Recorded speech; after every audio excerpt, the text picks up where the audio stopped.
So you take the oldest and most well-known superhero team, the Justice League, and pair them up with a couple of unknown superheroes from the future and have them fighting villains that even less people have heard of. And you end up with Justice League versus the Fatal Five. What could go wrong?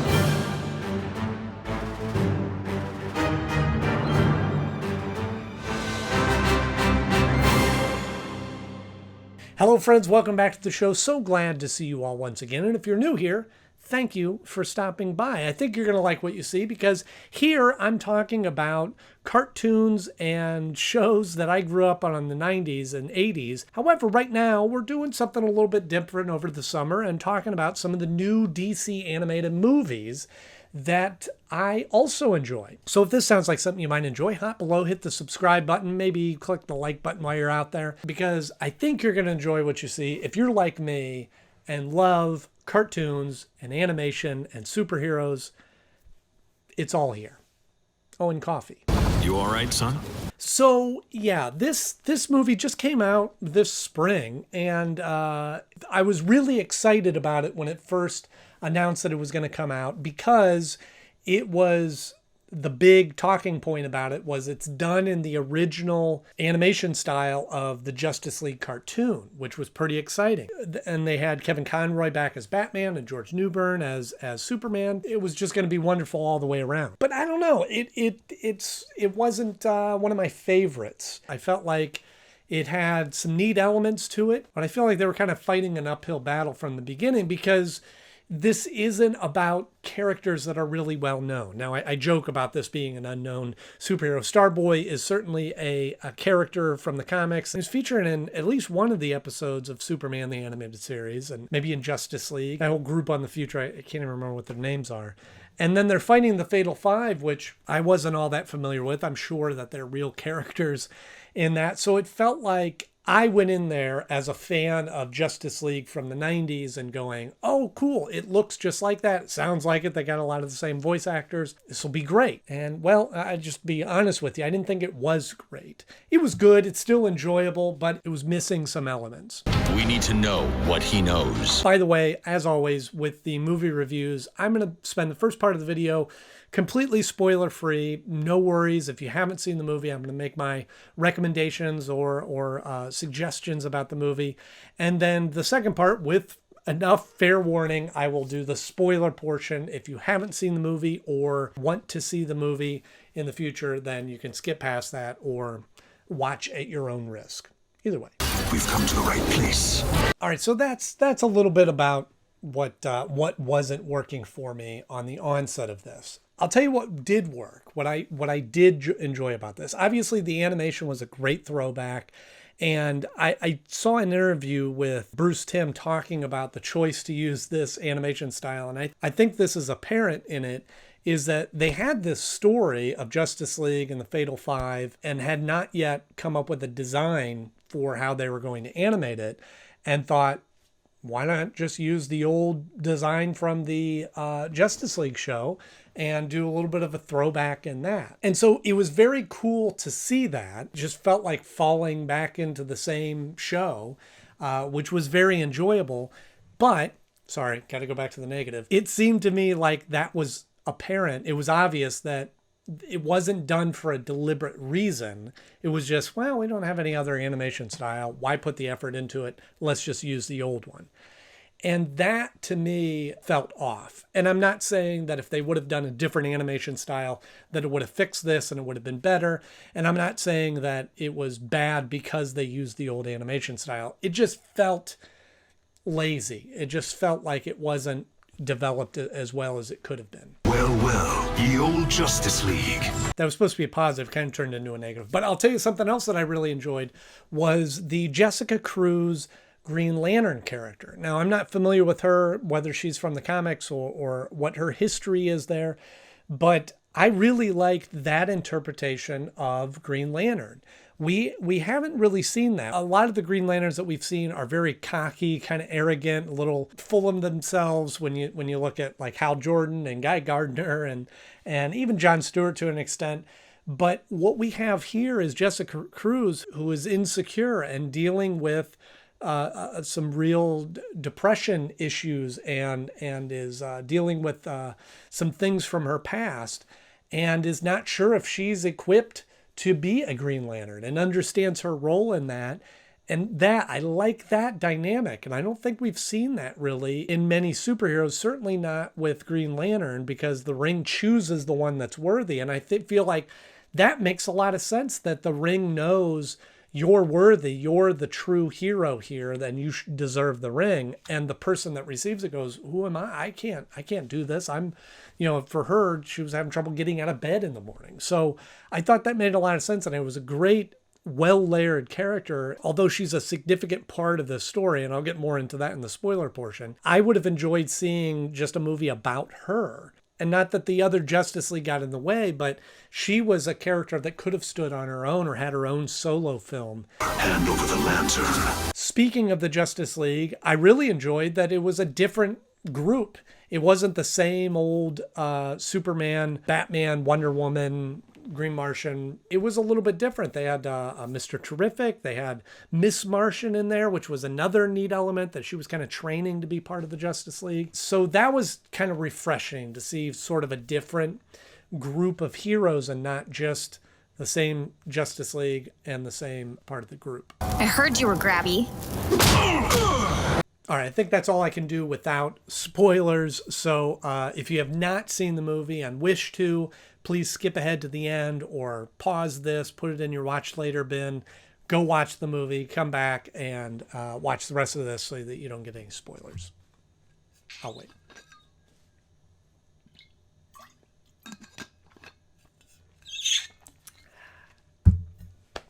Okay, so this deals with Starboy coming back, chasing 3 of the Fatal 5 and coming back to the past.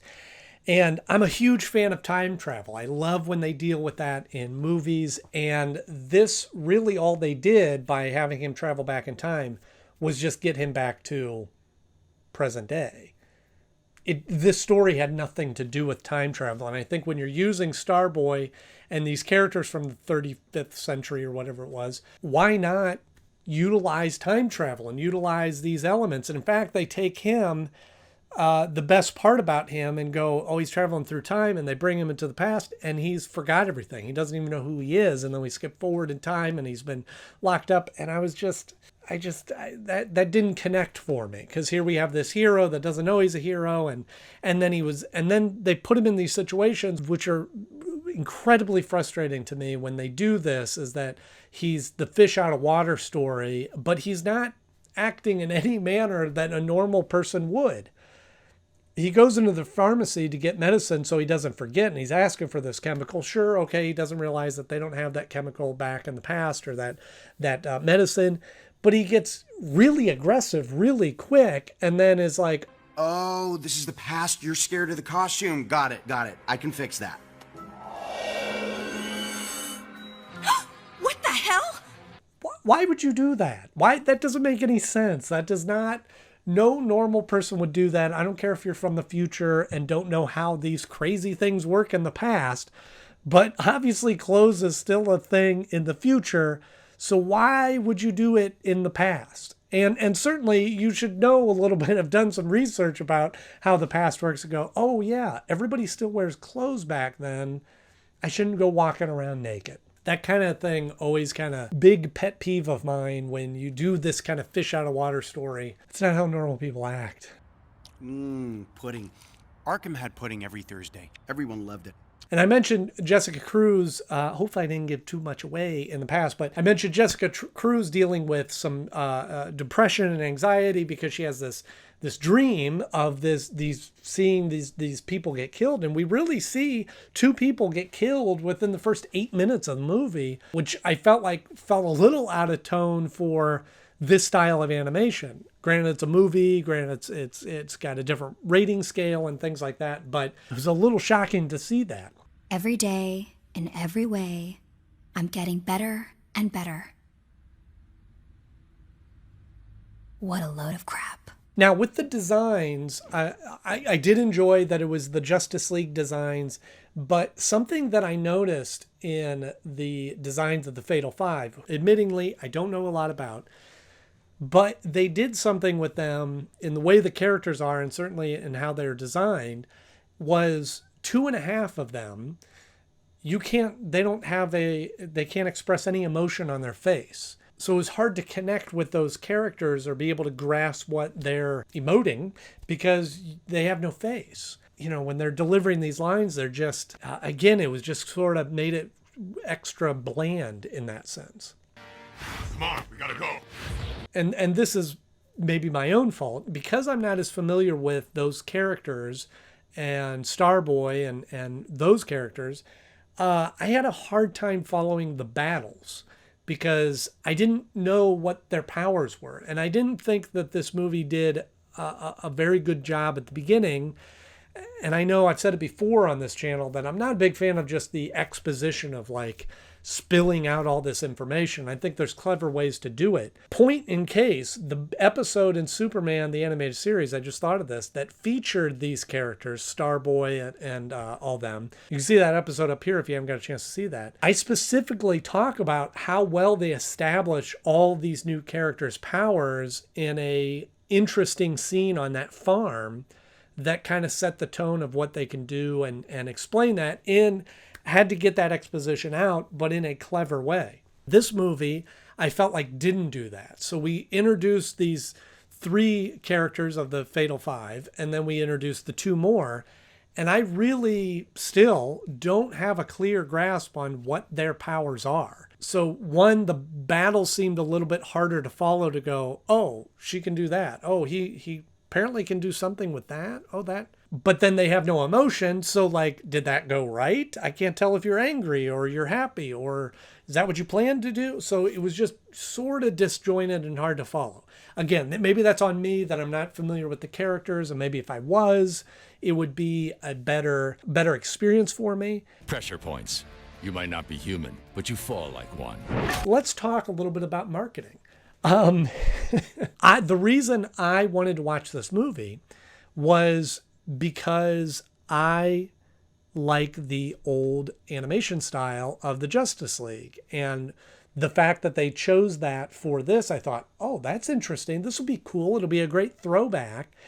But it wasn't. It was kind of its own story. It didn't have any connection to the old Justice League show other than the Justice League. It was just a way of animating it. I thought less about who the Fatal Five was and who Starboy was and what that story was going to be about, and more about the old animation style. And even in the title, it is actually more about Jessica Cruz and the Green Lantern versus the Fatal Five than it is the Justice League. Certainly they play a part. Certainly they are versus the Fatal Five, but a little missed the path there, I guess. No one's responding to our call. But I do, speaking of Green Lantern, Jessica Cruz, I do enjoy what she had to do in this, and that all that anxiety about her being the one turns out to be that she's even a greater one. She is the key light, or the limelight, both the answer and the cause of this problem, which is kind of a neat dynamic and an extra little element to be thrown on there. And you get to see Oa, which was cool, that she has to take them there to free those the other 2 of the Fatal Five. But again, another little logic problem in this is that she gives the code of Green Lantern is in distress and then goes down in there. And it takes them so long to arrive. Maybe they weren't on planet or they were off world somewhere. But if the other lanterns would have got there just a little sooner, then maybe they could have prevented the other 2 from being freed in the first place. Little logic issue. And I think that that's the issue, is that the minute that I start thinking about those things, I feel like the movie has lost me. When I start kind of analyzing or critiquing these little elements, or going, why would that happen? That shouldn't happen. Well, this could have been that way. That I feel like the movie's not connecting with me. Now, it may be different for you, but for me, it's just not connecting the dots. Then the 5, they came for you. Had to stop them because, oh, it's so hard. I can't think. I can't remember. But I did like that the one guy that has this really super sharp blade that apparently can cut Superman. Again, I'm not sure what the power is there, but can do that I assume was why he was able to slice the Green Lantern ring in half. It was cool how the Green Lantern ring still worked, just not quite the way it was supposed to, which was kind of fun. You know, and again, it's like the whole plot of just destroying the sun. Again, getting a little tired. You know, it all led up to Starboy having to sacrifice himself. And okay, and at that point, I just wasn't invested into it. I didn't connect with him. I didn't feel for him that when he was sacrificing himself that made me feel anything. So that's a bit of a problem. But I did enjoy the B plot of Miss Martian training with Batman to become a member, and then her officially becoming a member. That was kind of a cool element. Wait, what? We voted. You're a full-time member, if you still want it. Hell yes, I do. And thanks. I didn't say how I voted. So all in all, it's okay. Again, it wasn't one of my favorites. It's not one that I'll probably go back and watch again anytime soon. But certainly had some elements that were fun, certainly had some good quality characters in there. Loved the animation style. Wish it was done for a better reason. More of a nostalgic throwback kind of style to the episode. That's my thought. I'm just one guy. Let me know what you think in the comment section. Do you agree with me? Is it the kind of movie that you wanted it to be, or does it fall short and miss the boat and a little bit forgettable for you? And the Fatal Five, are these characters that you're familiar with and made it more enjoyable for you? Or are you familiar with them and they didn't do much for you in this either? Let me know in the comment section below. If you enjoyed this episode, please click the like button. Whether you agree or disagree, you can still like the video.